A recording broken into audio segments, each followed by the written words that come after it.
He's a leader of leaders. So how appropriate for him to be speaking to us, a room full of leaders today.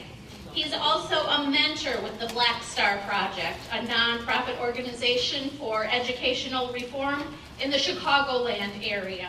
He's the CEO of ET&T Enterprises and the former interim president of the Chicagoland South Suburban chapter of the Speakers, Publishers, and Authors Association.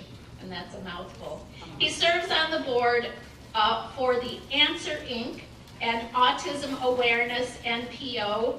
He is the current president of the Maywood Proviso Rotary Club, a Paul Harris Fellow, and father of 2 teenage sons. So whatever any of you are dealing with, I'm sure he's already heard it. He's also a native Southsider. Go Cubs. Please welcome Dele Thompson to the Empower Leaders stage. My introduction just made our speaker walk away. I'm sorry.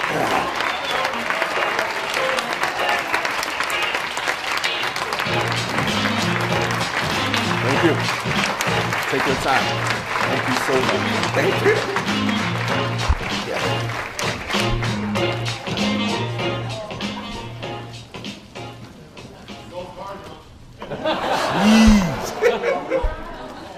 Get him out of the room. Get him out of the room.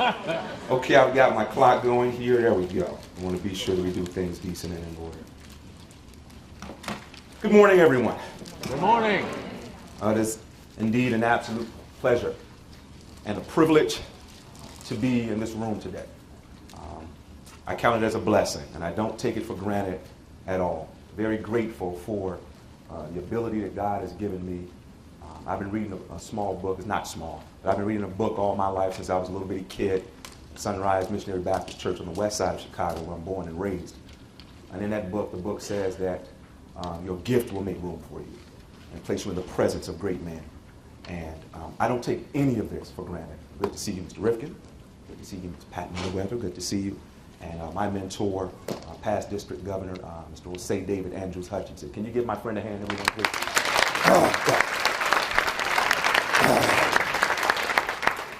We've got, I'm going to need 2 volunteers real quick. That gentleman, she raised her hand real quick. Come on. That gentleman, and come on up. Yep. Hold tight right there. That's good, right in that area. All right. You good? We've got someone else up in the room. One of our members of our club, the Maywood Proviso Rotary Club, which was recognized by Rotary International as the fastest growing club in the entire state of Illinois. Thank you. Thank you. And we've done it just by having remarkable leaders in our organization. Wish I had time to tell you how to do that, but I speak to clubs at least once every other week all throughout the area. I was at the club of Michigan City, Indiana. They said hello. The club of Lake Geneva, they said hello. And the club of Gary, Indiana. All of them said hello to everybody, okay? Yeah. I have a friend here from our club. Her name is Dr. Sue Flanagan, and she kicked breast cancer in the ring. Stand, Sue, let's give her a hand. Give her a hand. Thank you so much. Thank you so much. You have to show people that you care. You have to show people that you're here to serve them. And they'll at some point be willing to do what it is that you want to do. People want to know how much you care before they know how much you know. And once they know how much you care, then they're willing to run through that brick wall for you. Then they're willing to help you take a look at your membership, which is 22 members, and go to 36 members. Then they're willing to take a look at your vision and go from 36 members and say, Tale, you said you want to double your membership and go from 36 to 72. You know how difficult that is going to be? But because they know that you care, they know that you're a good person. And when you make mistakes, not if, but when you make mistakes, they'll charge it to your head and not your heart, because they've gotten to know you over the last 2 to 3 years and know that you're a pretty decent fellow. So they'll help you to go from 36 to 40 and to where we are at 50 members right now. So we went from 22 members to 50 members in about 24 months. That's all right, isn't it? And we're working on and continuing to go in that direction. Okay, you guys ready? Yeah. All right, I'm coming down to you. Oh, you need a mic, don't you? Yeah. This one is working? All right, there we go. It's 10 years from now. High school is behind you, college is behind you. We want to know what is going on in your life. How's the wife, if you're married? How's the husband, if you're married? If you're not married, that's great too. If you have kids, it's great. We just want to know what's going on 10 years from now. 10 years ago, back in 2018, you had dreams, goals, and aspirations. Have you been able to accomplish any of those dreams, any of those goals, and any of those aspirations? You had a dream car. Do you have it right now? You had a dream home. Are you working on it, or do you have it right now? So we want to know exactly what is going on in your life, and it is 10 years from now. Okay? Everybody, when you hear the word grow, that's when you're going to go right ahead. So when you see me put up the number 1, we want to hear you say on your mark. And when you see me put up number 2, we want to say get set, for my riler people in the room today. And when you see me put up the number 3, we want to say grow. Mr. Brian Anderson, may he rest in peace. On your mark, get set, grow. That's how we're going to do. Let us do a test. Everybody ready? On your mark, get set, grow. That's the test. Now you're ready. You're ready? Yeah. Here we go. On your mark, get set, grow. I'm a teacher in a high school, and I am doing my best to educate my students in how to not only learn about their communities, learn about their history, learn about who they are as people, but learn how to take from that, take what they will, and soar and do the best they can do, and find what it is that inspires them and like make it big, make it their passion, you know? She sounds like a Rotarian. Let's give her a hand. That is remarkable. Thank you so very much. Thank you so very much. And you from Italy? I'm going to Italy. You're going to Italy. Thank you so very much. Let's give her another round of applause. Okay, you ready? Yeah. We want to know what's going on, okay? Got it. Let me know. Is the car sharp? Car sharp. It's sharp? Is the house nice? The house is good, man. Are the kids getting on your nerve? I don't have kids yet. Okay, all right. Okay, just let everybody know what's going on. Okay, so I'm 27. I'm just out of college. I'm going into the business world, but besides the business world, I also want to make a change and make a difference. Hold on, we're not just out of college at 27, all right? We're going to stop right there. And we're going to do the best that we can to make sure we're out a little bit before 27. Okay? That sounds good? Okay. Let's go, guys. Okay, so I'm traveling around the world, traveling to different countries, traveling around Europe, around Africa, just trying to make a difference in others' lives. So I get to Haiti, and I'm working with different people. I'm cleaning up towns, working with kids, and just trying to make a difference in kids' lives. And when I see all these smiling children, all these smiling families and smiling people, it's realized that I'm making a change and making a difference. And that means everything. Let's give him a hand. That was awesome. Thank you so much. And what high school do you attend? We were talking a little bit. What high school is it you attend? I attend Highland Park in Highland Park, Illinois. And you sit on the board for an organization. Tell me. Yeah, so I'm actually, at our high school, I'm on Rotary Board. And so it's a club comprised of 60 people and 15 people for our board. And it's just, we do different various service projects and strengthen our community within our club. Each of us on our board are just different mentors. We're mentors for our members, and just trying to make them feel belonged and like that they have a voice in their club. That's amazing. That's your Rotaract Club, correct? Yes. And you and I have discussed some things. We're going to have you participate in our club meeting. You won't have to be there physically because you're going to participate through a new tool we've been using, which is live streaming, correct? Yes. And we're going to see at least half of those members. We're going to get you a great speaker. We're going to have a good time. Sounds and great. we're going to rock together, right? Thank you. We're going to accomplish goals together, right? Awesome. Amazing. Give them a hand.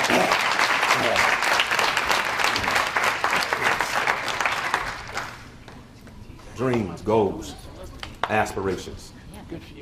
Those things are very much so possible, and you can make those things happen. Well, how can we make those things happen, Mr. Thompson? Well, as a member of Dr. John C. Maxwell's leadership team and his book that has been read by millions of people all over the world, Dr. Maxwell in that book, The 21 Irrefutable Laws of Leadership, one of the first laws that he teaches in that book is called the law of the lid. The law of the lid simply says this: Here's the hand. Your leadership ability is like a lid on your overall level of effectiveness. You want to be very effective. She wants to teach. He's going to be very effective. He's going to be traveling the world and doing remarkable things. Your ability to achieve those things and get to that level just may depend on how well of a leader you are. So if your leadership ability is at a level 6, your overall effectiveness level could possibly be no higher than that 6, so you're at a 5. We want to do everything we can to raise that leadership level. And we want to go from a 6 to a 7 to an 8, an 8 to a 9, on a scale of 1 to 10, with 10 being the highest. And if we can raise our leadership ability, our leadership level to that level 8 or 9, then our level of overall effectiveness can move on up to a level 7 and a level 8.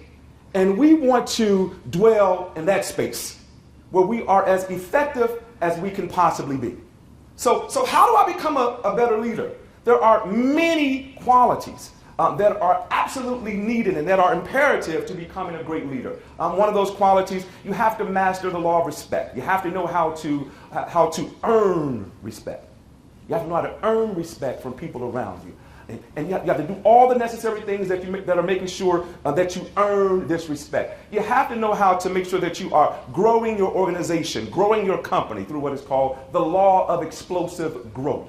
The law of explosive growth simply says that if you want to add individuals to your company, go and just get anybody. If you want to add individuals to your club, just go and get anybody and bring them on in. They'll sit there every Thursday and just look at you, have lunch, and go home and come back and do it again. But if you want to experience explosive growth and you want to multiply your organization, you should strategically identify and recruit leaders. Because the leader may not be head of pediatrics, may not be the top brain surgeon in the hospital. He or she may be the registered nurse. And she's going to go back and everybody gravitate towards her. And she's sitting at the lunchroom table and everybody is coming over to talk to her. And while they're talking to her, here's her opportunity to tell them all about this wonderful organization called Rotary. You ever heard of this organization called Rotary? And 10 people are around over, yeah, I heard about it when I was a kid in school. They were telling us all about these things called Rotary clubs. We're doing amazing things at this Rotary club I'm a part of. We're giving to this organization. We're helping at this homeless shelter. We're doing remarkable things for women who need help here. We're doing remarkable things in Haiti. There's an organization called Doctors Without Borders, and we help fund those individuals so they can go to impoverished communities and help just disadvantaged people. Those are the type of things we do. And those 10 and 12 people are listening to the leader. And you know what they do? She invites them to come to her club. And 10 come, and 5 join. Mm-hmm. So instead of one person that follow who you invited joining your club, you've got 5. 1 plus 4 equals 5 people who join. And you keep going down the line. It's simple math. 5 plus 5 plus 5 plus 5. And you wind up with 25 new members at the end of the year, end of 18 months, at the end of 24 months. So that's how, those are different qualities that are needed in order to be a remarkable leader. But there is one quality, only one that we're going to speak about today, that is the most important quality of them all. You guys ready? Yeah. Okay. Grab a seat, we're family. When I was a little boy, 7, 8 years old, our family, we took a trip every year, 3 or 4 times a year. And we loved this trip that we took around Christmas time, and we took the trip also around spring break, when spring break was 2 weeks. You remember that, Jose? Spring break used to be 2 weeks. Don't get jealous. So we had a great time, and then in the summertime, we took this trip as well. And we had so much fun doing this trip that we gave this trip a name. And we called this trip Going Down South. Down south for me and my cousins and my aunts and my sister and brothers. Down south was in the Mississippi Delta, Clarksdale, Mississippi, to be exact, not too far from Memphis, Tennessee, and a rock's throw away from Ole Miss University. Mm-hmm. And so my dad, he told me this time, he says, you're going to spend the entire summer down there with your grandmother. And I jumped up and down. I couldn't wait to get down to Mississippi to be with my grandmother. I was so excited because, yeah, there was a girl. There's always a girl. There was a girl. Don't laugh at her name. And her name was Shauna Faye Benson. Shauna Faye is what they called her. And so I get down to Mississippi with my grandmother, and I'm doing everything that she's asked me to do. I'm mowing the lawn, and it is not a lawn that you have in front of your home. I'm mowing the lawn, I'm feeding the hogs, I'm feeding the chickens, I'm taking care of the horses the way that my grandmother is instructing me to do. And my grandmother, she wakes up that morning and she says, hey, we're going to eat breakfast. Go out there and get the eggs. I didn't have to go to the store to get any eggs. I went in the chicken coop and I got 2 brown eggs. You ain't had no eggs until you had some brown eggs.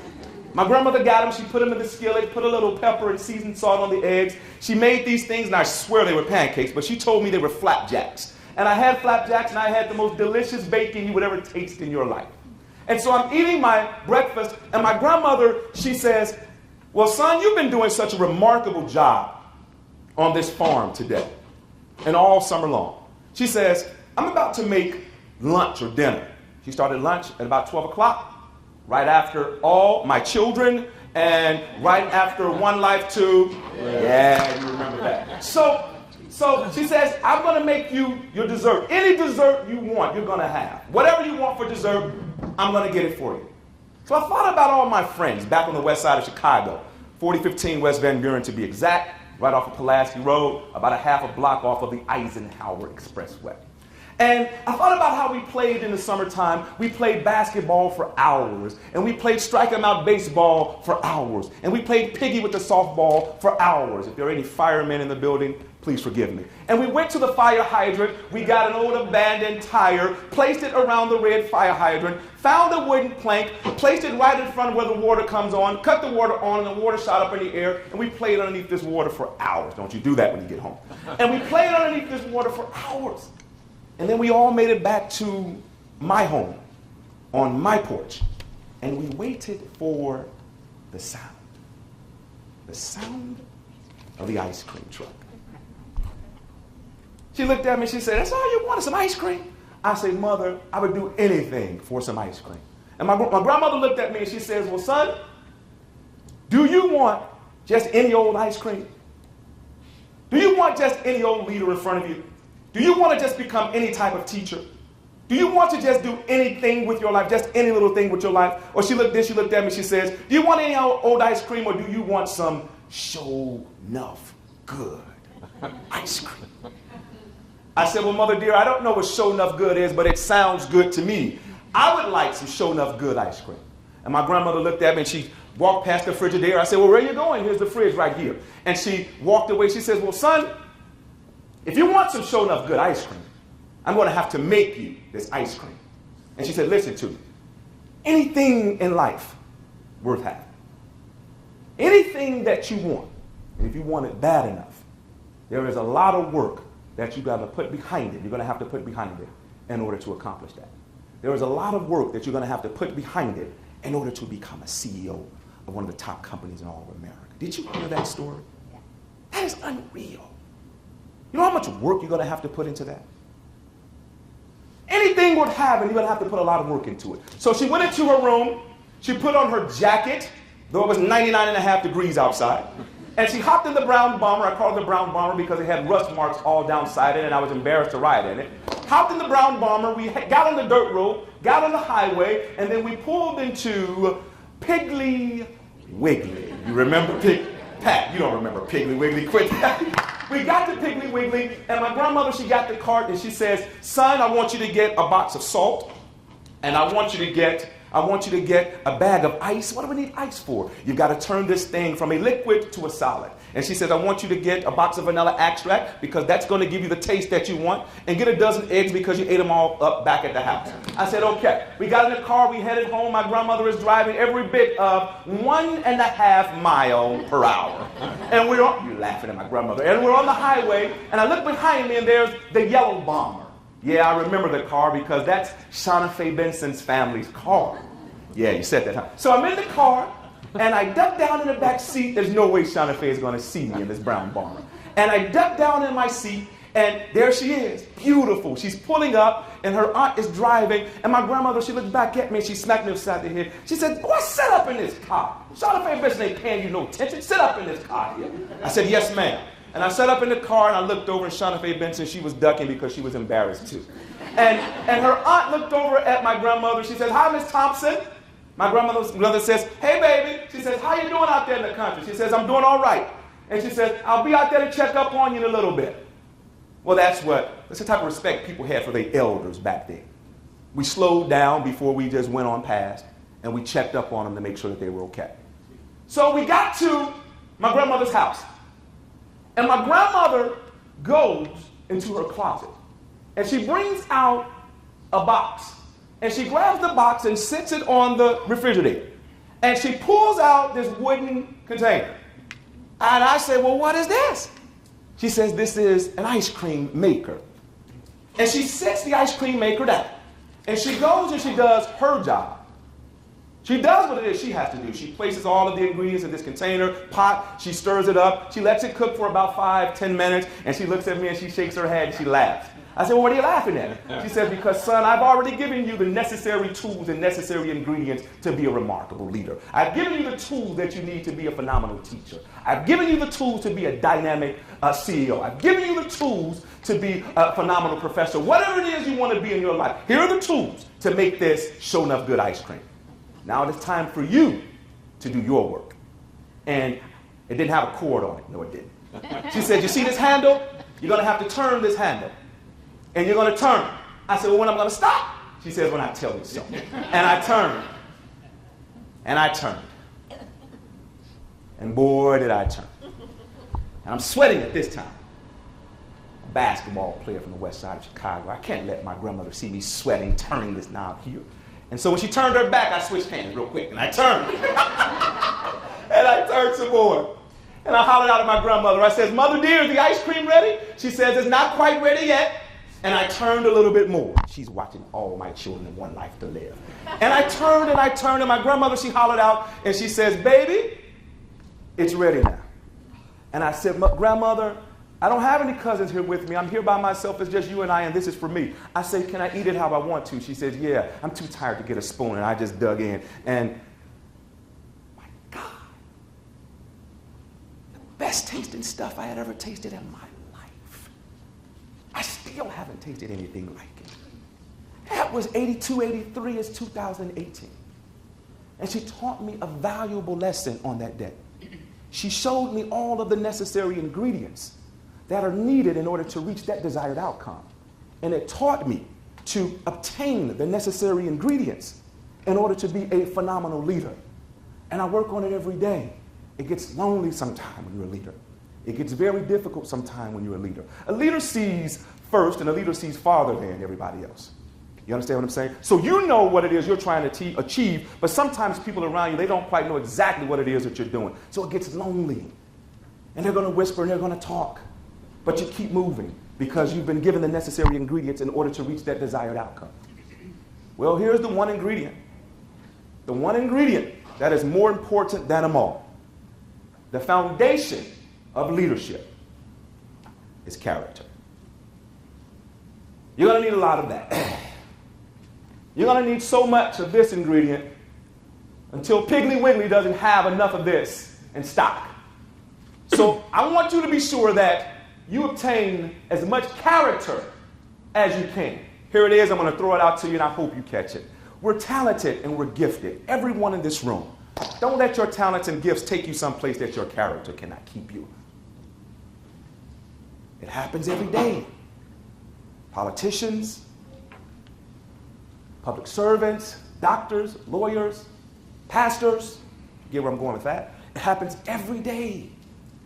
So let's just work on our character each and every day in order to be the best that we can possibly be, to accomplish these dreams that we have for ourselves. Dreams. Well, there's this term that I call it. It is your talent, your gift, and your ability. It is also your dream, your goal, and your aspiration. You get where I'm coming from with this, don't you? It is also your dream, your goal, and your aspiration. How do we use it to accomplish it? You get up every morning and you work on it, your talent. I wake up at 5:30 in the morning before I even go to work at 8 and be at work at 9. And I'm working on my dream. I go to work for 8 hours like you go to school for 8 hours. And I can't wait to get home so I can work on my dream. When I'm asleep, I don't even sleep while I'm tossing and turning because I'm excited and I can't wait to wake up at 4. The alarm clock waking me up, I wake the alarm clock up. because I'm excited to get up to work on my dream, to work on my goals, to work on those things that I'm aspiring to become and to do. Your talent, gift, and ability, your dream, your goal, and your aspiration, use it to accomplish it. Dream a great dream and be willing to do most anything for it, to run a long and a tiresome race, knowing in the end it'll all be worth it. Be willing to protect it and to preserve it when procrastination seeks to devour and to destroy it. Don't you know that the world is waiting and anticipating your it? Sitting on the edges of their seats just to see you display it. Like my hero, Michael Jordan, 2 times over a guy named Craig Elo to win it. Or like another one of my heroes, Derrick Rose, when he's healthy, weaving through traffic just to score it. You ever heard that kid talk about it? And how he only made it from the south side of Chicago because he was blessed with it? I dare you to stay up until 3 o'clock in the morning practicing it, falling down on your knees and giving thanks for it, sitting back being cool and watching the glory of the Lord being revealed because of your it. What are you willing to do to achieve it? Do you even believe that you can accomplish it, attain it, thrive in the midst of pursuing it? Guys, just do it. Get you a plan, strategize, and pursue it. And at the end of the day, you will be able to look the world in the face and tell them all that it was really nothing to it. My name is Talay Thompson, and I thank you so much for your time. Thank you. Thank you. Thank you so much.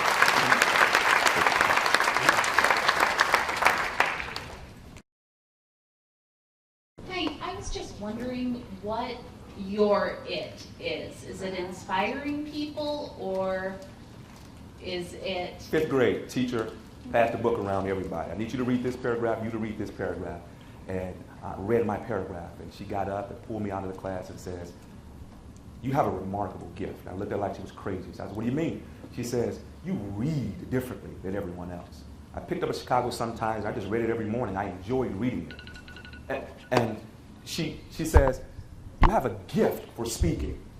And they placed me in speaking competitions all over the city, all throughout the city, and I would place 2nd, 3rd, sometimes 1st.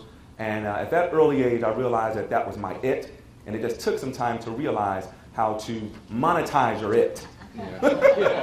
How to make a living using your gift and your talents. Does it make sense? So the it is speaking. That's the it. My friend from Oak Brook, is that the Oak Brook Club? Yes, indeed. Yes, Thank sir. you. Yes, sir. To grow. Yes, sir. Do you have any tapes that we could acquire? Because your message is so good, I'd love to be able to. This guy makes me feel good. The answer to that question is no. And I should be prepared for that, and I definitely look forward to being prepared for that and bringing it out to your club when you call me in a couple weeks to come speak. That sounds good? Thank you. You got to pitch that right away. Anybody else? Question over in the middle. Yeah, someone raise their hand. Sure. This is so random, but what keeps you up at night, and what are you doing about it?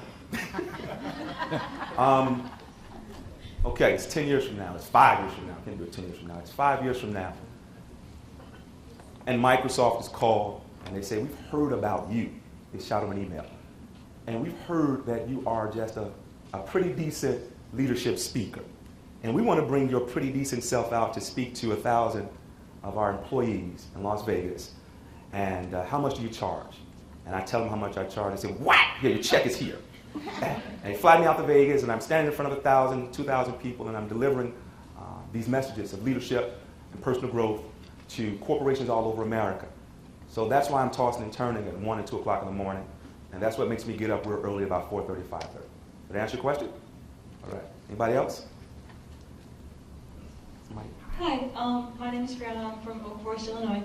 So I have a question regarding your it. Did your it shape your character, or did your character shape your it? And as growing leaders, how can we use your experience and your character to help us in our adventure?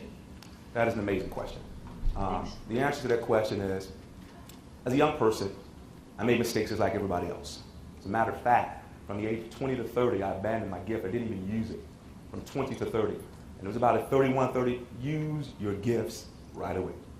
It was about at 31, 32 that I realized there is no way I can take this gift that he has given me to the grave with me. It would be a travesty to do so. And it was at that moment that I decided that, okay, I'm going to pursue this thing called professional speaking with everything I've got. About 30, 34, 35, I really pushed that thing. So as I got older, I got better at wanting to be a better person. Because you're gonna make mistakes. Some will be small, some will be big. But if you can learn something right now, work on your character right now, and so you develop year after year, day. Well, how do I know I become better with my character? Find 5 people closest to you and talk to them and ask them, how do you think I am with my character? Am I a trustworthy person? Am I dependable? Am I reliable? Rate me on a scale of 1 to 10 with that. If they're rating below that 10, they're rating at 6 and 7, you've got some work to do. Improve 4 to 5 weeks and go back to that person in 4 to 5 weeks. And if they're telling you you've improved, then you're improving. And that's how we work on our character each and every day. Okay, Jody. Hi, Jody. Hi. How are you? Yes. Great to hear you speak again. Yes. Some of you guys remember hearing him at RILA. So you said that like 20 to 30 you didn't use your gifts. And my question is, that happens to so many of us, 20s and 30s, we kind of lose our way and then we find our way back. How'd you find your way back? My friends and I, we decided that we had gifted people in our neighborhood, and what was all around us was sports and music. And we decided we wanted to start a record company. And for about 6, 7 years, I was just giving it everything that I had, and it just wasn't quite working for us the way that we wanted it to work for us. So I left that, and I told them, I said, hey guys, I gave it everything I had for the last 7 years. I've got something that I need to pursue. They understood, I moved forward, and then I've done what it is I know that that guy up there, or that lady up there has created me, what they've created me to do. Did I answer your question, Jody? Thank you. Hi, thank you for the beautiful speech and inspiring speech. Thank you. Do you take road trips with your family? With my family? Yeah. Yes, we still take road trips. My grandmother passed. We haven't been south back to Mississippi in about 7 years. Took my kids, we went to out to Phoenix, went out to Arizona, Sedona. Sedona is amazing. You hear me when I say amazing. So I had never really seen mountains like that. And I've got my girlfriend, I'm driving, and I'm riding up these mountains, and they're red, and I'm getting more and more scared the higher I'm getting. And I don't want her to see how terrified I am. So yeah, we took great trips out to Arizona, and we just get in the car and take small trips sometime. And we go right up Lake Michigan 94 and all of these beautiful, quaint little towns right off of Lake Michigan. A town called South Haven is amazing. Another small, you like that, don't you? A small town called, I hope I'm pronouncing it correctly, Saugatuck. Is that, am I pronouncing that correctly? Absolutely amazing. So I just do things like that to enjoy with my family, and we do that 2 or 3 times a year. Yeah. And thank you everyone for your time. Thank you. Thank you for being here.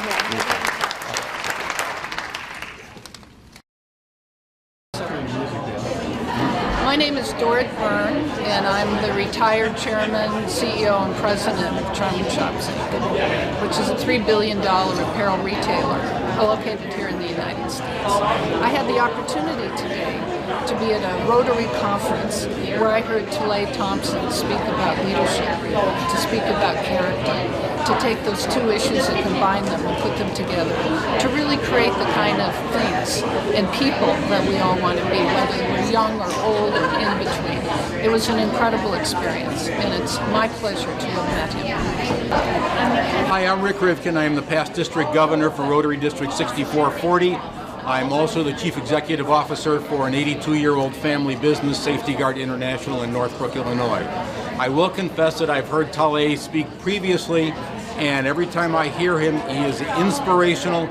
I wouldn't even call it a presenter and an audience, because it's a conversation and an engaging conversation where he understands what the points are, what the issues are, where the soft spots are that he wants to encourage people to bring out to make themselves better, which is going to in turn make their organizations, their companies, their groups, whatever, help them improve as well. So anybody that can, bring the best out of people and let that be contagious and infectious, definitely a benefit.